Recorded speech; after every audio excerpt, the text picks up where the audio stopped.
അത്യാവശ്യമൊക്കെ ജീവിക്കാൻ ഒരു സ്ഥിര വരുമാനം ഉണ്ടാവും, ഒന്നില്ലെങ്കിൽ പെൻഷൻ ഉണ്ടാവും, ശമ്പളം ഉണ്ടാവും, ഒരു കച്ചവട പീടി ഉണ്ടാവും. അങ്ങനെ അത്യാവശ്യം ഞാൻ ഇനി അങ്ങനെ തട്ടിമുട്ടാതെ പോകുന്നു തോന്നുമ്പോഴേ ആ വിനയവും അള്ളാഹുവിന് വിധേയപ്പെടാനുള്ള മനസ്സൊക്കെ പോകും.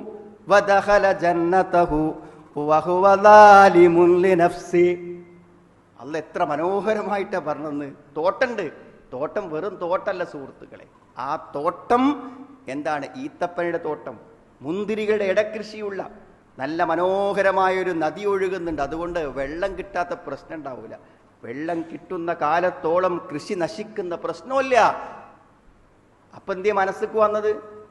ഈ കൃഷിയും പരലോകവും തമ്മിൽ എന്താ ബന്ധം? അയാളെ മനസ്സിൽ വന്നത് വമാ അളുന്നു സ്സാഅത ഖായിമതൻ വലഇൻ റുദിത്തു ഇലാ റബ്ബി ലഅജിദന്ന ഖൈറൻ മിൻഹാ മുൻഖലബാ.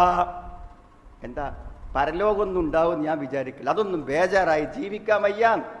ഇനി അഥവാ ഉണ്ടാവുകയാണെങ്കിലും നിങ്ങളെയൊക്കെ ഇവിടെ പട്ടിണി കിട്ടപ്പോൾ സമൃദ്ധമായൊരു തോട്ടം തന്ന പടച്ചോൻ ഇന്നെ അവിടെ വെറുതെ ആക്കൂലാന്ന്. നമ്മളെയൊക്കെ മനസ്സിൻ്റെ ഉള്ളിൽ അതുണ്ട് ഇല്ലേ? അനുജന്മാർക്കില്ലാത്ത, ജ്യേഷ്ഠന്മാർക്കില്ലാത്ത, അയൽവാസിക്കില്ലാത്ത കാറും പത്രാസും നമുക്കുണ്ടല്ലോ. അതുകൊണ്ട് കുടുങ്ങൂല, പരലോകത്ത് കുടുങ്ങൂല. അങ്ങനെ ഒരു തോന്നലുണ്ട് സുഹൃത്തുക്കളെ. അപ്പം ആ പാവപ്പെട്ടവൻ അവനോട് പറഞ്ഞു, വലിയ അഹങ്കാരമൊന്നും പറയണ്ടടാ, നിനക്ക് തന്നതിനേക്കാളും എനിക്കു തരാനും നിന്നെ ഒന്നുമല്ലാത്തവനാക്കാനും കഴിയുന്ന ഒരുത്തൻ മേലെ നോക്കി ഇരിപ്പുണ്ടെന്ന് ഓർമ്മപ്പെടുത്തുന്നുണ്ട്. തിരിച്ചു വാങ്ങാൻ പറ്റും സുഹൃത്തുക്കളെ, തിരിച്ചു വാങ്ങാൻ പറ്റും. കോടികൾ വില വരുന്ന വീടുകൾ വിൽക്കുന്ന, ലോട്ടറി പോലെ വിൽക്കുന്നത് കണ്ടിട്ടില്ലേ നിങ്ങൾ സോഷ്യൽ മീഡിയയിൽ? എന്തിനാ വിൽക്കുന്നത്?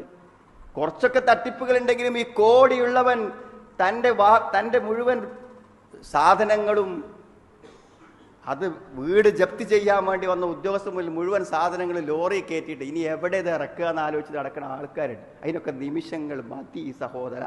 അതുകൊണ്ട് വിനയപ്പെട്ട് ജീവിക്കാം, അള്ളാഹുവിനെ ഓർത്ത് ജീവിക്കാം. അത് കുറുനി അത് കുറുക്കും. നിങ്ങൾ ഓർത്താൽ ഞാൻ നിങ്ങളെ ഓർക്കുന്നതാണ് സുഹൃത്ത്.